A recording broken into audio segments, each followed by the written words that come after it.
मुंशी प्रेमचंद का वास्तविक नाम धनपत राय था। 1904 से 1916 तक उर्दू में कहानियाँ लिखने के बाद वे हिंदी में आए और प्रेमचंद नाम से प्रसिद्ध हो गए। हिंदी में लगभग 300 कहानियाँ लिखी हैं। उनके उपन्यास बहुत प्रसिद्ध रहे हैं। गोदान, सेवा सदन, प्रेमाश्रम, गबन, कायाकल्प, कर्म भूमि, निर्मला, इन उपन्यासों की इन्होंने रचना की। हिंदी में उपन्यास विधा को प्रौढ़ता प्रदान की। उन्होंने नाटक तथा निबंध भी लिखे। मेरे विचार, इसमें उनके निबंध जो हैं वो संकलित किए गए हैं। प्रेमचंद हिंदी के उन लेखकों में हैं जिन्होंने हिंदी गद्य को काफ़ी प्रौढ़ता प्रदान की है तथा कहानी और उपन्यास विधाओं को नए आयाम दिए हैं।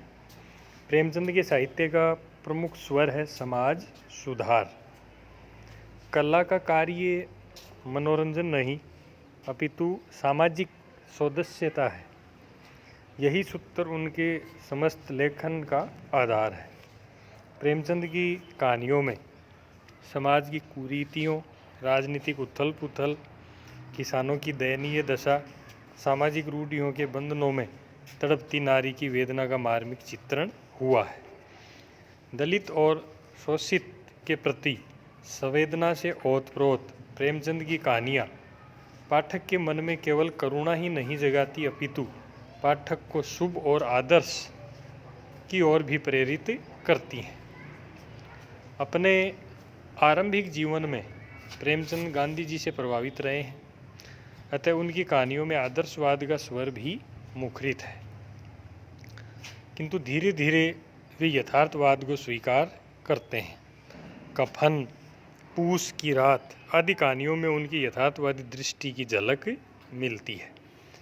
उनकी कहानियों में अत्यंत सहज सरल शैली का प्रयोग हुआ है और उनकी भाषा बहुत ही सजीव और पारदर्शी है। उनकी कहानियाँ भारतीय जीवन की विसंगतियों पर तीखा प्रहार करती हैं और उनकी जो सभी कहानियाँ हैं वे मानसरोवर के 8 खंडों में संकलित हैं। तो मुंशी प्रेमचंद हिंदी कथा साहित्य में कथा सम्राट के नाम से जाने जाते हैं और प्रेमचंद जो हैं उन्होंने हिंदी गद्य को एक नई दिशा प्रदान की है और कोई ना कोई सामाजिक हित इनकी कहानियों में समाहित होता है। समाज सुधार उनकी रचनाओं का प्रमुख स्वर है और केवल मनोरंजन करना ही उनके साहित्य का उद्देश्य नहीं है अपितु समाज का हित करना उनके साहित्य का प्रमुख उद्देश्य है। यही सूत्र उनके लेखन का आधार है।